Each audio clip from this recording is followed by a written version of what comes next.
Hello everyone and welcome to our webinar today. CapPlus is very happy to present a webinar on a multi-pronged approach to financing and strengthening low-fee private schools, and featuring IDP Foundation Inc. and Sinapi Aba. My name is Alkis and I'm a Senior Associate for Capacity Building at CapPlus, and we are going to have 3 speakers with us today. Ralph, a Program Manager from the IDP Foundation Inc., Joshua, Program Manager at Sinapi Aba, and Allison, Chief Program Officer at IDP Foundation Inc. So thank you again, everyone, for joining us and our 3 presenters.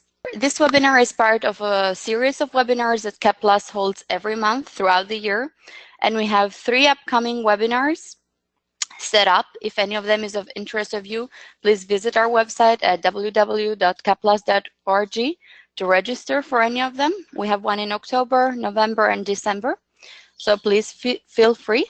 CapPlus continues to support financial institutions in emerging economies to deliver finance profitability for social impact. You can see in this slide some of our achievements throughout the years. So I will leave it to Allison and to start with her presentation.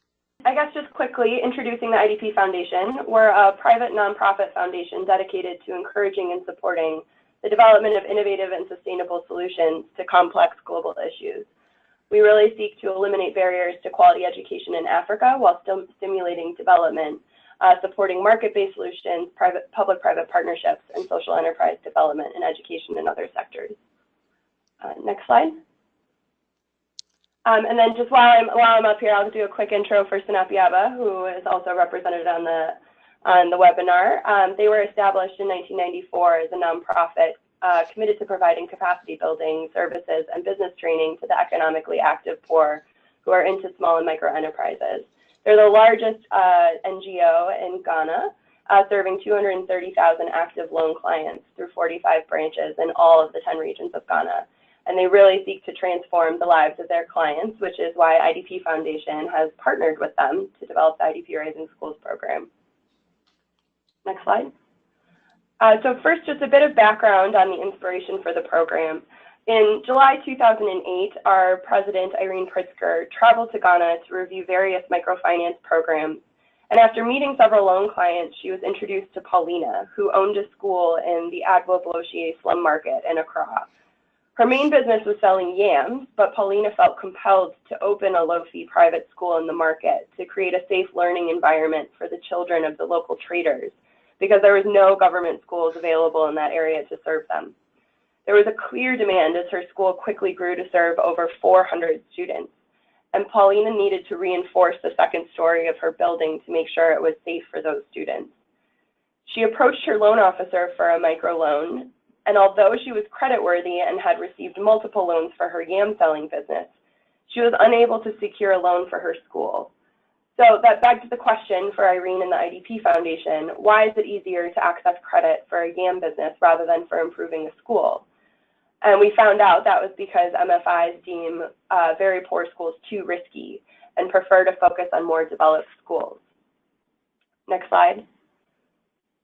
So the IDP Foundation partnered with Sinapi Aba to create the IDP Rising Schools Program and help Paulina and other proprietors like her. The program strengthens the low-fee private school sector by providing school owners with training in financial literacy and school management, accompanied by access to financial services. Not only does the training give proprietors critical skills, it also gives confidence to the financial institution that the school can take a loan and manage that repayment. The program also strongly emphasizes working within the government's educational framework and positions proprietors to engage more efficiently with the government and its constituents. We see it as a realistic effort to respect, recognize, and empower the efforts of the community members who are starting these schools to serve their communities and complement the efforts of the government to provide education for all children. Next slide. So we have 6 main objectives of the IDP Rising Schools Program. First, for the financial institution, we want to increase their capacity to deliver financial services to low-fee private schools, and then also make the program sustainable and profitable so it's attractive to other financial institutions to replicate it as a model. For the schools, we are wanting to provide them with access to financial services, as well as giving access to the proprietors, teachers, parents, so the community that surrounds the school. We also are looking to strengthen the school's management and help them improve their infrastructure and develop. And then for both the financial institution and the schools, the program seeks to enhance the social impact they have in their communities.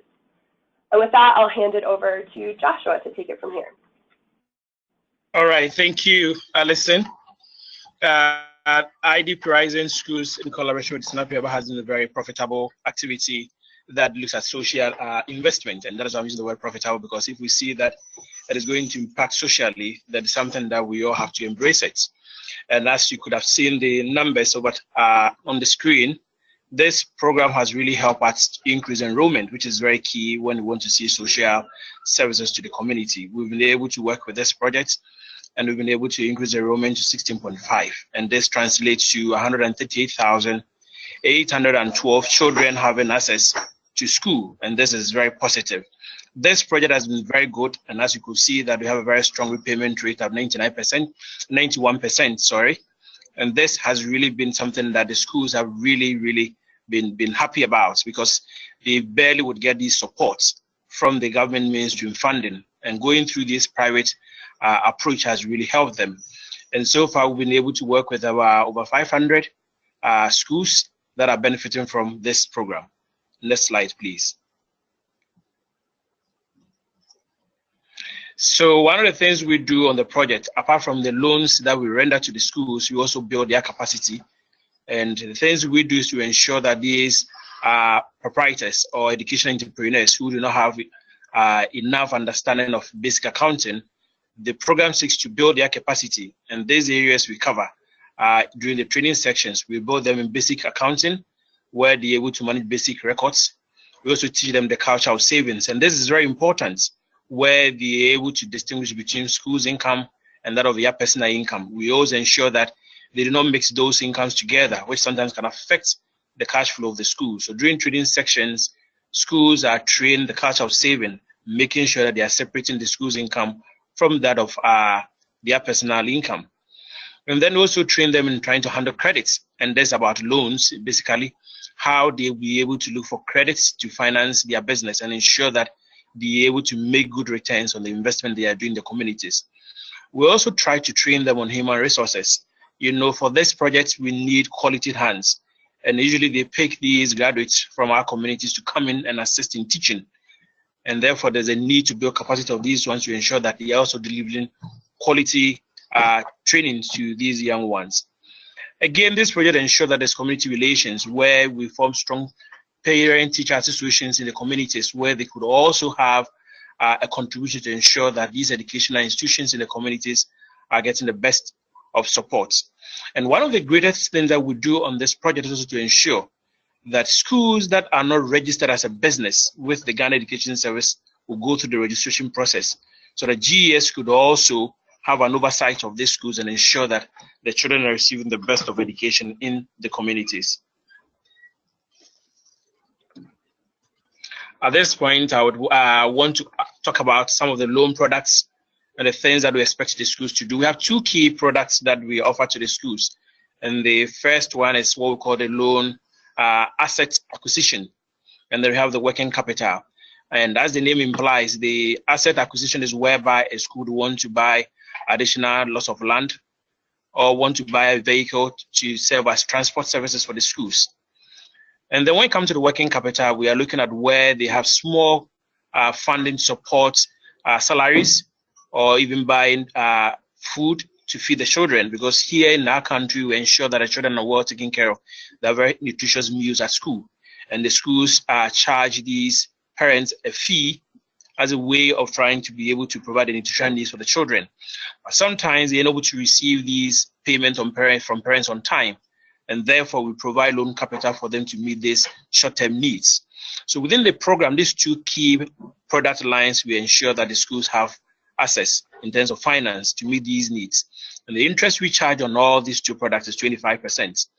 On the asset acquisition, the schools have a grace period where they have up to 4 months to be able to turn over the loans or the credit that they secure, and they start repaying after 4 months. But that of the working capital, they have 1 month grace period. The loan tenor for the asset acquisition is up to 2 years, and that of the working capital is up to 6 months because it's a short-term loan. And the loan amount, you can grant under 2 products. As for the asset acquisition, we're able to provide up to 30,000 cedis, and that of the working capital, we give up to 5,000. All repayments are monthly. However, we are more flexible. We can take on daily, weekly, bi-weekly. But what is key is that within the repayment agreement, you do not expire the monthly period given to you. And this has really, really been very supportive to the schools. Next slide, Ralph will take over. Okay, thank you, Joshua.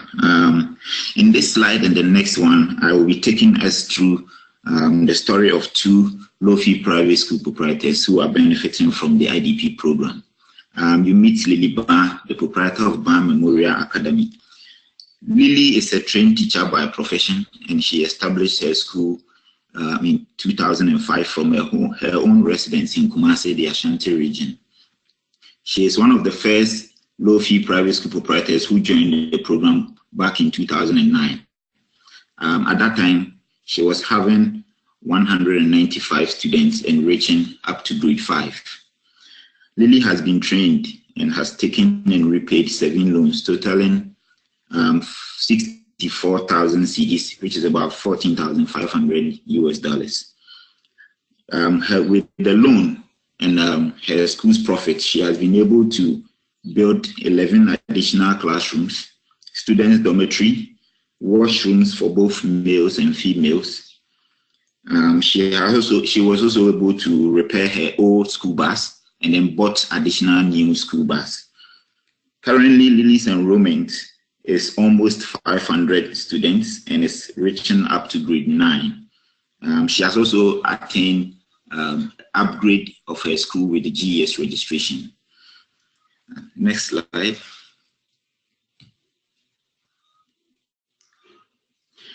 Meet James Bonney. James is a proprietor of New Hope of Glory School, and he joined the program in 2014. Interestingly, he is also one of the first low-fee private school proprietors who joined the program when the program rolled out to the Greater Accra region. His school is located in one of the slum communities in Accra, and before James' school joined the program, he was barely breaking even due to parents' non-payment of his relatively very low fees that he charged. But we are happy to also share with you that since going through the training, James has been able to take and repay 2 loans totaling about 10,000 Ghana cedis, which is about $2,300 US. And this, he used it to renovate his temporary reading structures of classroom by painting them, making it very attractive and conducive for learning. He also fixed 3 of the classroom floors, which used to be dusty. Currently, he is planning on improving his cash flow so that he can come and take a bigger loan to erect permanent structures as classroom. I will hand over back to Joshua to take us through some of the challenges of the program.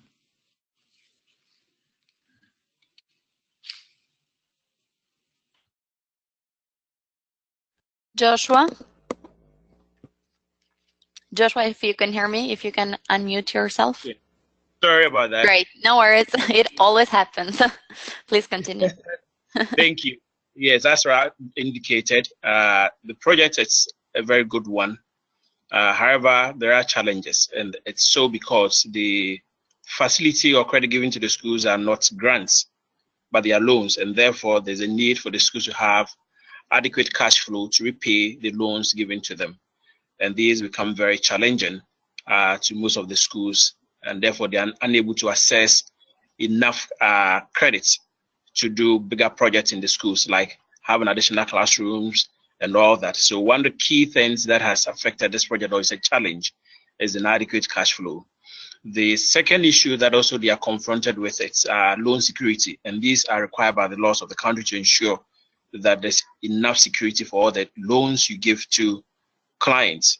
And for that matter, clients on this project sometimes do not even own the school buildings. They work in rented premises and all that. And therefore, they're unable to raise enough security to get bigger loans or credits to expand the projects. The other issue has also been economic downtrend, where it has been difficult for some time now in the country. Businesses are a bit slow, parents unable to raise enough from their petty tradings or business they run, and therefore unable to pay school fees on time. And this is also affecting schools to repay the loans that they've taken from us. And that is a big challenge. We find a way to go around it. The other challenge is also limited source of funding. Because it's not a grant, there's a need for the MFI and for that Sinapi Aba to go and raise capital on the open market. And it could be so high that when you come, you're unable to charge at lower cost for the schools to be able to assess. And this also affects the program. Next slide, please. So next, I'll go through a few external research findings from a report by Results for Development that the IDP Foundation commissioned. You can find the full report on our website, but for the purposes of this presentation, we've extracted just a few key points that are relevant to this discussion. As background on the report, it sought to measure the impact of the IDP Rising Schools Program, but also to understand the needs of the low-fee private schools and households in order to guide future IDP Foundation work to support the sector. The results are based on surveys with 150 schools and approximately 2,000 households. Next slide. So we can see in this report that infrastructure is a top priority of schools, which is clearly reflected in the large majority of our loans also being used for either building new construction or improving infrastructure. Schools identify as a need on their own in order to accommodate or grow their student population and to make structures more conducive for teaching and learning. But at the same time, they're also responding to the demand of parents who are less satisfied with school infrastructure than any other school characteristic.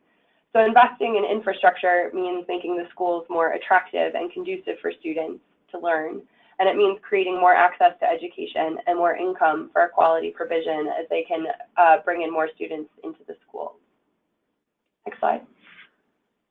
In the report, the fact that proprietors lack financial resources to improve their schools is also verified.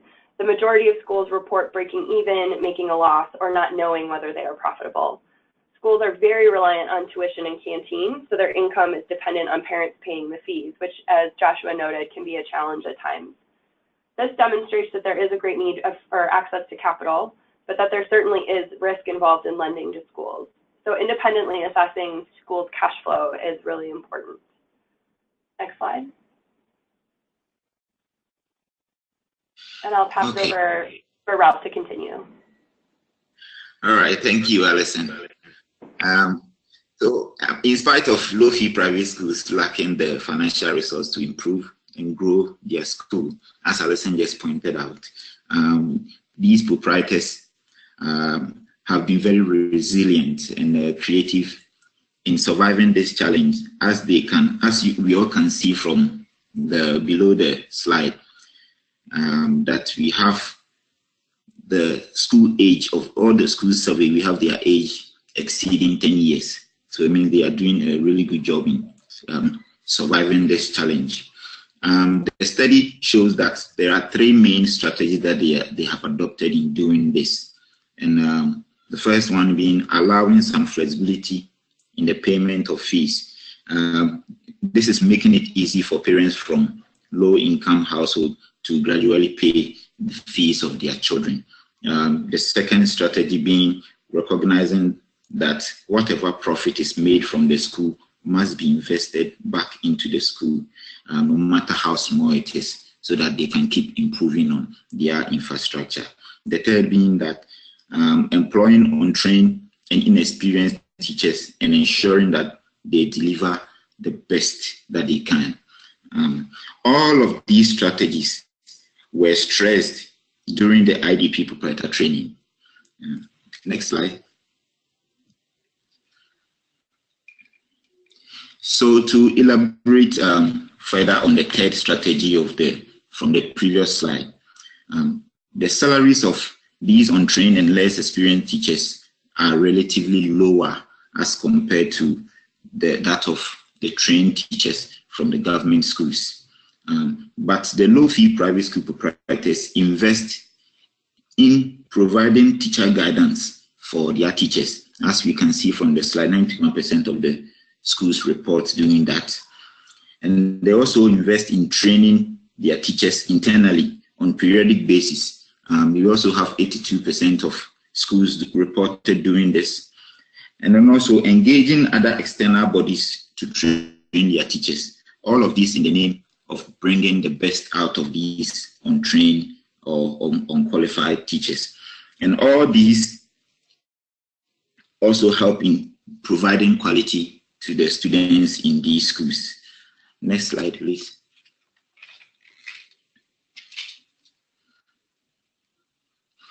Well, so on this slide, the research also shows that 45% of the IDP schools saw financial accounting and bookkeeping as the most useful. And this reflects in the other findings that most IDP schools have changed their financial management skills as a result of the IDP training. They now believe that proper financial records and financial management has a direct correlation with a greater likelihood of them making profit and growing their school. This is exactly one of the goals of the IDP program, wanting to achieve, so that the schools can comfortably take and repay their loan. Even those who don't take a loan can also effectively manage their finances to sustain and grow their school. Next slide, please. The findings on this slide means that for any financial institution to effectively work or help low-fee private schools, they need to intermarry access to capital, which is loans, with capacity building, especially on financial management. This research has shown that schools benefiting from the IDP program are more likely to be profitable than the non-IDP schools. And as we can see from the graph, on the profit side, we see that schools that were part of the training and has taken a loan are making more profit than schools that are not in the program. I will then hand over back to Alison to present on the next takeaways. Thank you. Great, thanks, Ralph.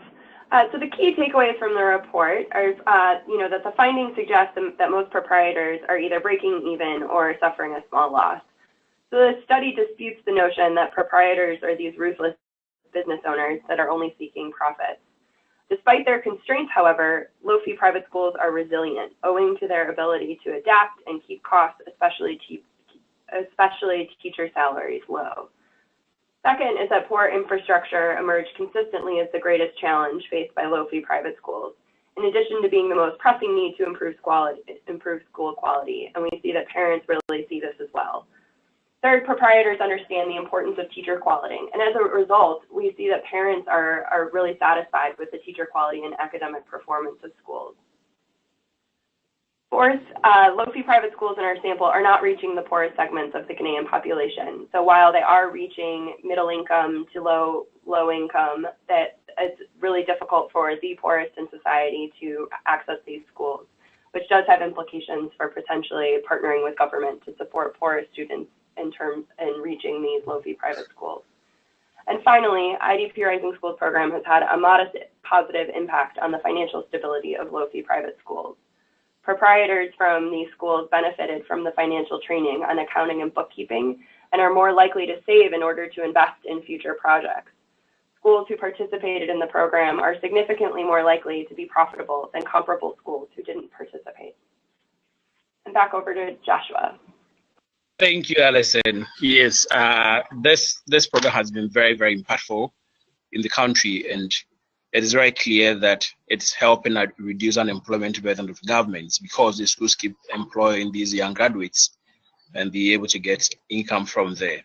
It also helps in increasing enrollment, and as I did indicate in the earlier slide, we've been able to serve over 138 children where they're having quality access to education. And then interestingly, this project is also creating entrepreneurial opportunities for women, because within our database, we have 45% women being proprietors or owners of schools, and this is very, very encouraging. This project is also helping develop the spirit of camaraderie or community involvement, because it brings everyone together in trying to improve the lot in the community, because we have parent-teacher associations, the community themselves are involved in making sure that the school is properly managed. Next slide, please. Now, for other MFIs to be able to also to implement this project in their various countries, these key points are also something that we really need to take note of. And we are saying that we should be able to have, or the MFIs should be able to have very low interest loans to enable them serve this purpose, because these schools have very low cash flow or inadequate cash flow, and therefore if you're unable to get low interest loans, it's quite difficult for the MFIs to bring this project to their communities.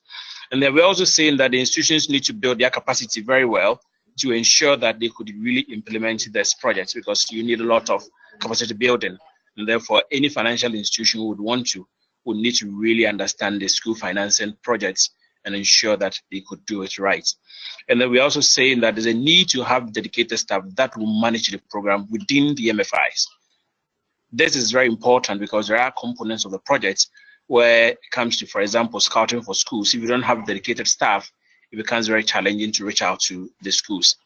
And then we are saying that there's also need to have regular stakeholder meetings, and here the stakeholders includes the government, the Ministry of Education within the country. We also talk about even the community themselves, and then the parents also, where there's regular meetings to ensure that we understand this project, and for that matter, any commitment anyone is making, the person will commit to that commitment and ensure that it's well implemented. Thank you, Joshua. And thank you, everyone. Thank you, Alison and Ralph, for your presentation today. And we are now in the question session. We have already started to get some questions in the question box in the GoToWebinar.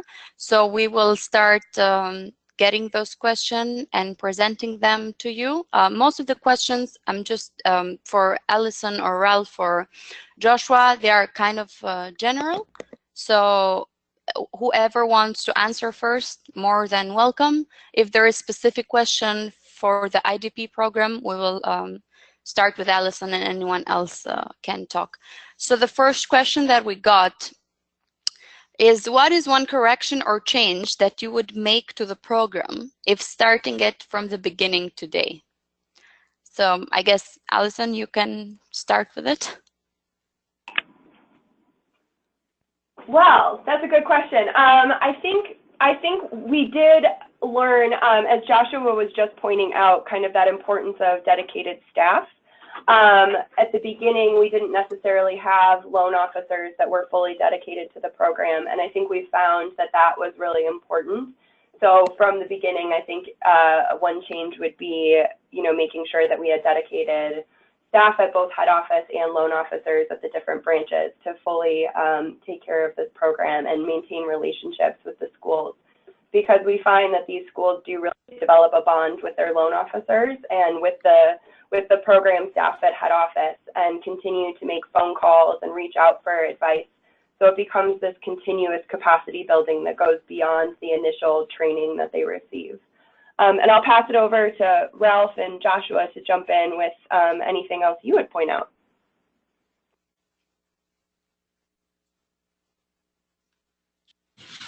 Okay, I'll come in. In addition to what Alison pointed out, I would also add that we've realized that even though the interest rate we are giving the schools are relatively cheap compared to the market, some of the schools are still even struggling with the interest charge that is on the loan. I would like the financial institution to have a much cheaper access to funding so that they can support these schools on a lower interest way lower interest rate base. So it's not actually a change that wants to happen now, but I would want the financial institution to really go down in terms of the interest rate they charge in the loans. And this will happen if the financial institution gets a relatively lower source of funding to work with these schools. I don't know if Joshua has anything to add. I think you and Alison have said the key points that this program, if we want to bring any change, will make at the moment. Maybe the other side also will be where, on the project, day in day to keep having new issues picking up. And one of the key issues that if I want to change, it's how we generate their cash flows. Because, you may have someone who is starting a fresh school, but we don't have adequate cash flow. But because of the risk implication, we are unable to help. So one of the things I would want is where we have more open approach to the existing cash flow strategies we use so that we will be able to accommodate more of the schools on this project. Okay, great. Thank you, all of the three of you, for answering this question. We have received many more questions, so we'll try to fit them in our time. The other question is, would you replicate this program in other countries? And if yes, how are you planning to adapt it? Great. So so the IDP Foundation is planning to replicate. We're still determining exactly how that's going to happen, but I can say it's in partnership with CapPlus Exchange. So I think something different this time around as we're replicating is working with CapPlus, who is, really expert on building capacity of the financial institution and focused on small and medium enterprise lending.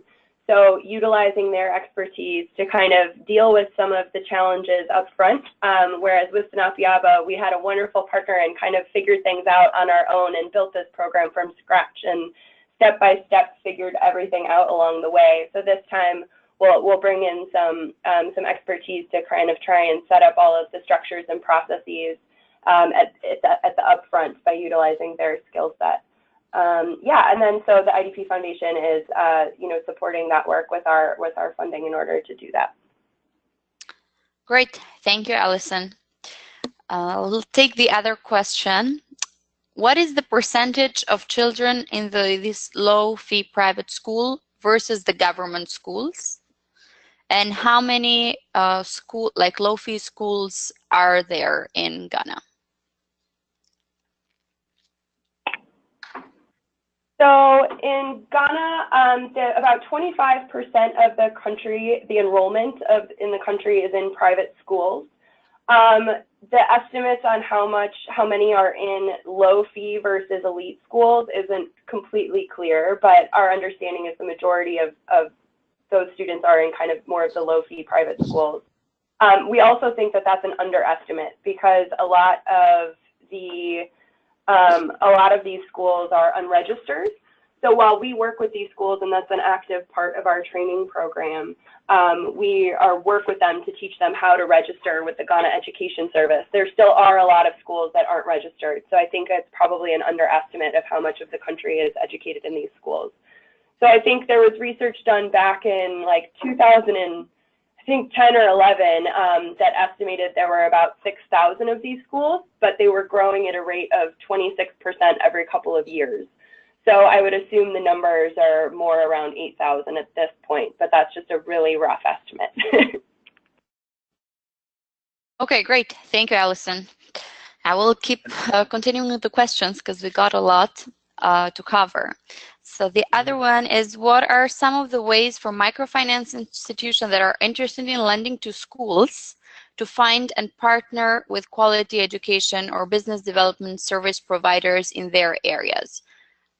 So maybe Ralph or Joshua, if you can take this question from your experience in Ghana.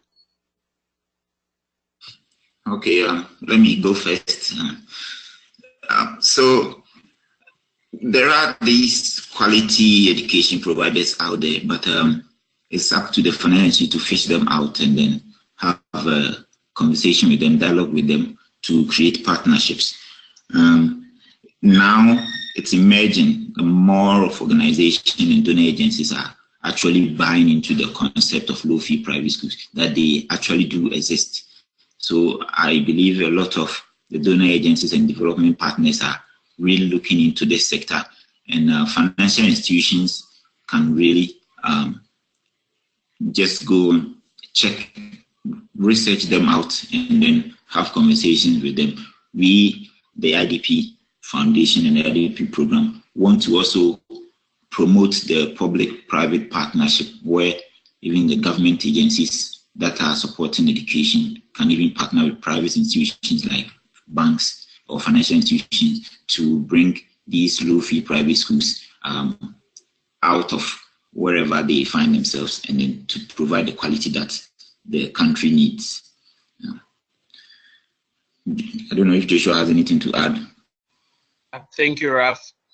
Thank you so much. As rightly put it, these are some of the challenges. You know, if you look at the country data, for example, and Alison talked about it, the government has a policy of making sure that there's a public school in every community, but that hasn't been possible. And therefore, you see the private entrepreneur, we call them education entrepreneurs or edupreneurs, trying to set up schools in these communities. But unfortunately, they are limited when it comes to funding, and they are unable to even get funding from the government, and therefore they rely on financial institutions.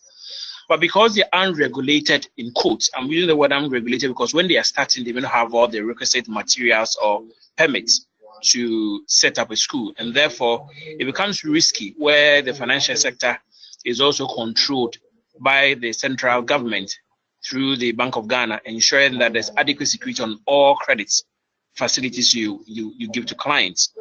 So you realize that these ones are unable to come in. And I think this is where this project becomes unique, that even if you identify these schools in the communities that do not have documents or registrations that permits them to apparently do this, that is unable to join this project, we use this project as means of trying to let them have access, so that at the end of the day, we're able to help them to get all the necessary registration so that the government can identify these schools in the communities. So one of the takeaways that any MFI should do is not to go with the strict rules within the country when it comes to the financial sector laws of their country. You try to be a bit flexible, identify these ones, coach them, and help them register. And I think that is one key thing that we have done over time on this project. A school can be with us for several months whilst we prepare them, going to register with the Registrar General's department, and that is the department on the ministry that gives license to operate a business. They will go to Ghana Education Service to have a certificate that says that they can run educational programs. We take the schools through all these processes, and after that, then we can put them on a credit line where they could access credits to improve their facilities. So these things are very key in the project, that if we're unable to do it, it becomes very difficult to penetrate the market. And I'll just add that I think there is also, in addition to what Joshua and Ralph have mentioned, there's an opportunity yet to find those business development service providers. So, but the challenge is finding quality interventions that are affordable to the low-fee private school sector, and then also, you know, how you make them income generating. As we know, quality of education takes some time to improve learning outcomes in a school.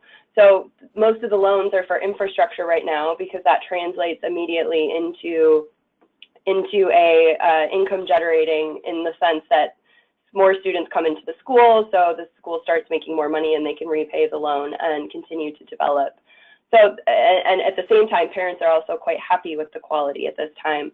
So I absolutely think that we should be trying to find ways to use the fact that the financial institution has been able to aggregate a very segmented market and be able to deliver services to these schools.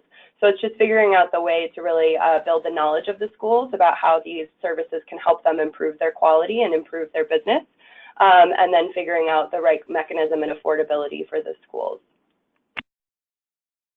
Thank you, Alison, for adding up to Ralph and Josh. And actually, I'm happy that you brought out the quality part, because the next question is exactly about that.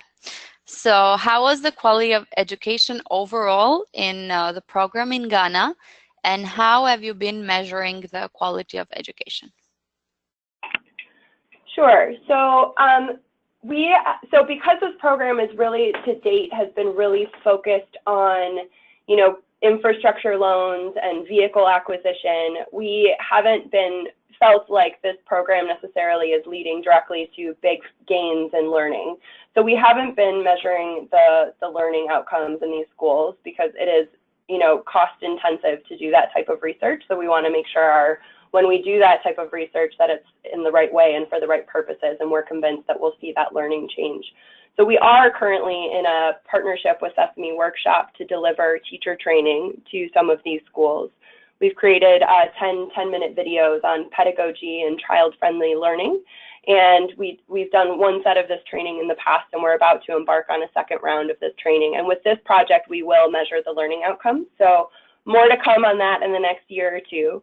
But what I can say is that overall in the country, there has been other research that shows that these schools are doing on par with the government schools, if not a little bit better. Not to say that that's good enough. I think most schools are operating about the 50th percentile. So we don't think that learning is as high as it should be, but we do know that it is just about on par with the government or a little bit better on average. Thank you.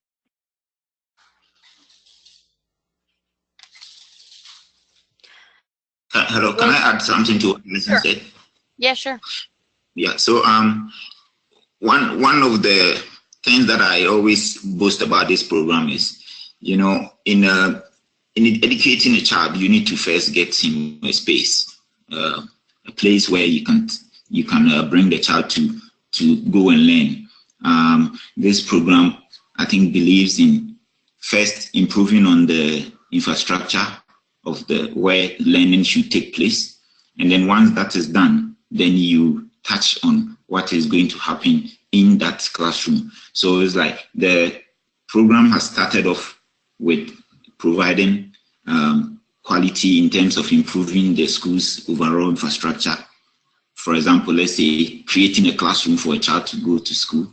Once the classroom is created, now we are trying to touch what is happening in the classroom, which is the teacher teaching the child. That is why IDP is now focusing and partnering with Sesame to create this intervention to educate or train teachers on how to teach in the classroom. So it's like one phase is done, and then IDP is now shifting to the other phase, which will be the classroom quality. And that will be measured, as Alison mentioned, that will be measured as we go. So that will come up in the near future.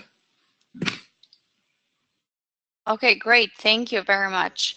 I'll keep with the other questions. I don't think we can go over all the questions that we have received. I just want to let all the attendees know that if they sent any question and if we don't get to them, we will upload the answers to our LinkedIn, CapPlus LinkedIn profile, and we will answer all the questions and send also an email to the attendees. So I'll keep with the next question. What is the sustainability of this model if you have to make the loans at such lower interest rates?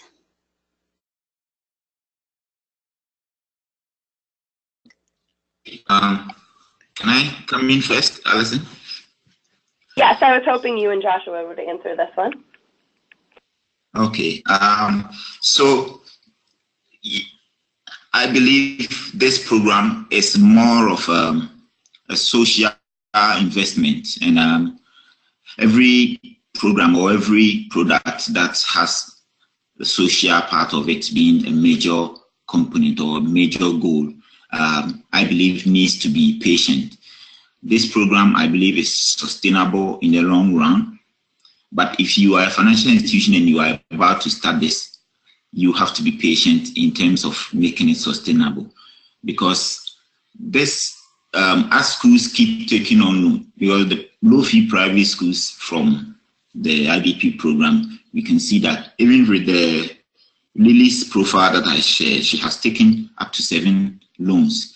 They keep taking loans, and it's something that will keep running. So in the long run, you will see that the program is being sustainable from interest of the loan. But in the short run, you will probably not see it being sustainable because of the low interest rate. So I urge any financial institution who would want to enter into this venture to be very patient, because this is not solely a profit-making product or program. It is also affecting the social side of it. And with every social investment, you need to be very patient in reaching sustainability. I'm happy to share that the IDP Rising Schools Program, since it started, is now sustainable, and we are going to go in full force. Thank you. Yeah, and I'll just add to that, because, you know, we did, this was us piloting. So kind of the long journey that Ralph is describing is us figuring out how this program should work, making lots of changes, starting with a pilot over 3 years with 100 schools in kind of 3 different batches, so we could test different ways of operating.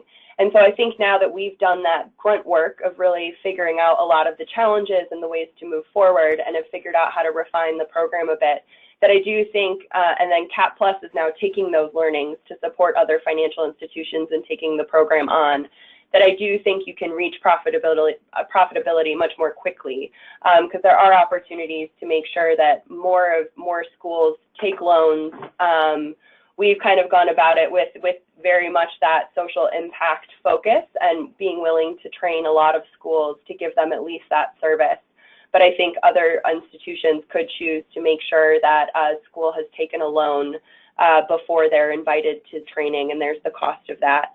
And then there's also, you know, we also do see that there's income that comes through these schools opening a savings account and using other financial institutions at the bank, and not just the school owners, but also that community around the school that I mentioned. So I do think, yeah, that we've done some of the risk-taking as a philanthropic organization to help create a model now that new financial institutions can take on and make it more profitable more quickly. Thank you, Alison, and thank you, Joshua. We'll continue with the next question. Did Sinapi Aba need any technical assistance in or throughout this program, and how it was provided? Thank you. Yes, Sinapi Aba needed a lot of technical assistance, and I think IDP did very well from the beginning, where we had the team being with us most of the time on the field and testing all the instruments or the models we have, ensuring that we really understand the needs of that particular market. And I think one of the things that helped had to do with the capacity building, where we all had to build our capacity to understand the financial market of this unique clients. And then there were regular reviews of what we pick on the field during the pilot phase. And this has helped us to address most of the challenges and given us a focus to really do program expansion now. Thank you. Great. Thanks, Joshua. Alison, do you have anything to add, or shall I continue with the next question? No, I think you can go ahead. Okay, great. Next question. How is the financial management training tailored? Is the financial management training tailored for each school, or for a group or for a specific group of schools, or it is just a training for schools proprietor? And how long does it take to finish the training? And is that a precondition for the loan?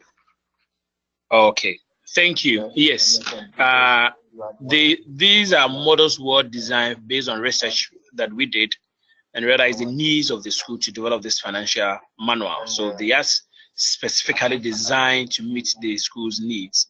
And we bring them together. We have a maximum of 15 to participate and a minimum of 10 to minimize cost of training. And as a prerequisite condition, you will need to go through all the models before one could access funding. And these models are ideally we're supposed to run for 9 weeks, but we've been able to put all together that maximum 2 weeks. We are saying 9 weeks because we look lengthy, but because we do not want to take them away from their existing business, we meet them on schedule basis, like on a weekly basis, they'll have one model to go through it. But now what we've been able to do is to bring all of them together for 1 week, where they'll go through all these 9 models and ensure that there's adequate preparation for them to take over, to minimize the number of weeks they need to go through. But previously, and that's also another takeaway, it's good you even brought this question to us. Previously, we're doing it on a weekly basis. So it means that the school would stay for 9 solid weeks before they can finish the models, because we're spending on weekly basis an hour or two to go through the training. But now we bring them together for 5 days where they go through all these models. And that is how it is designed. So it's not school specific, but it's a country context of the financial needs that they are supposed to go through. And therefore, we put this together in a manual of which they go through. So every new client we scout for, and it's happy with this project, will have to go through before they could access credits from us. Thank you, Joshua. I'll continue. I think we have time maybe for 1 or 2 more questions, depending on how we answer them. So the other question that we received is a question about how is lending to school different than just SME lending? So the way I see it, this attendee is saying it's just another business that has to be analyzed on a case-by-case basis. Some of their loans will be approved if they are creditworthy, and some others will be rejected. So how is lending to schools differently? Okay, thank you. I think it's different because of how their cash flow is. You know, the schools go on vacation or semester breaks, and usually what we have identified is that during these times, their cash flow is almost zero. And unlike SMEs where you see daily activity on their businesses, you could at least predict their income and know that every day some inflows will come. But in the school structures, on vacations, on summer breaks, they barely do not have any income. And therefore, there's a need to ensure that these breaks are accommodated within your repayment structures to accommodate these breaks, so that when revenues are not coming, you can still wait for you to also receive revenues to offset any loans or credit to advance to these schools. The other side that makes it also different is that of attrition rates. You know, in our country, there's the component of free education. And sometimes parents who feel that they are burdened to seek low fee private schools for their kids based on distance of where the government schools are, when they feel burdened, sometimes you see attrition also in the schools. And these affect revenues for the schools.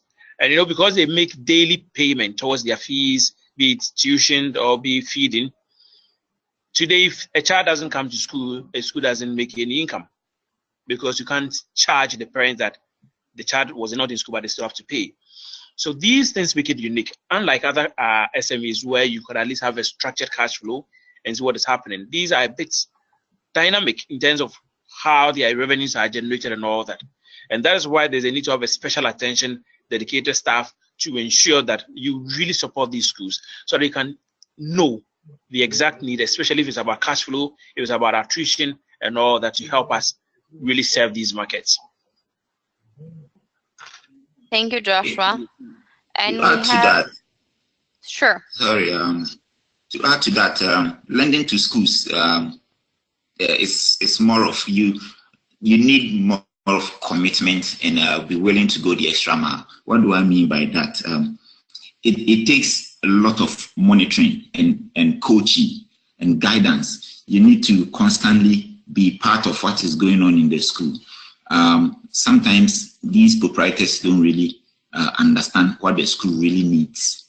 They know the wants, but it's difficult to differentiate between what the school wants and what the school needs. So this is where the financial institution will have to go the extra mile to understand the school's operations and the school's needs and wants, and then be able to guide or coach the proprietors to make informed decisions about managing the school. So it takes more of commitment, I believe, than the SME clients. Thank you. Thank you, Ralph, also. So we have just 2 more minutes left, and I think we have just 2 quick questions that I will put together. So the first one is there any plans to test this program in the Nigerian market? Because we believe there is great opportunities for affordable, low-fee cost schools there. And also, I'll also say this second question, Alison, because I guess they're more for you. Are the manuals for training public? So I'll leave it to you, Alison. Sure. So I absolutely agree that there is a huge opportunity in Nigeria. I know there's massive density of low-fee private schools there. It is under, it's one of the options we're considering for working with Capital Plus Exchange, but we're just still determining, you know, where we're going to land. So we will figure that out and keep Nigeria in mind. In terms of the proprietor training manuals, they are not open for the public.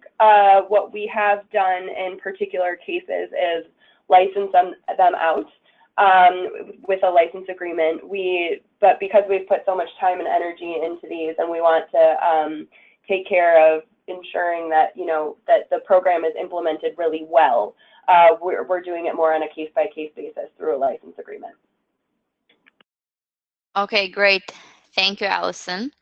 And I think we will stop with the questions here. And we have some more questions that have come, but we couldn't answer them. So as I said before, all the questions will be answered and posted on our LinkedIn and also emailed to specific attendees. And please, if any one of the attendees has any more questions or want to contact us, or anyone else, please feel free to send us an email and we will try to reply as soon as possible to your questions and answer them. So thank you to everyone who attended this webinar. Thank you to the IDP Foundation. Allison, thank you for being here with us today. To Sinapi Aba also, and Ralph and Joshua, thank you for making this presentation great.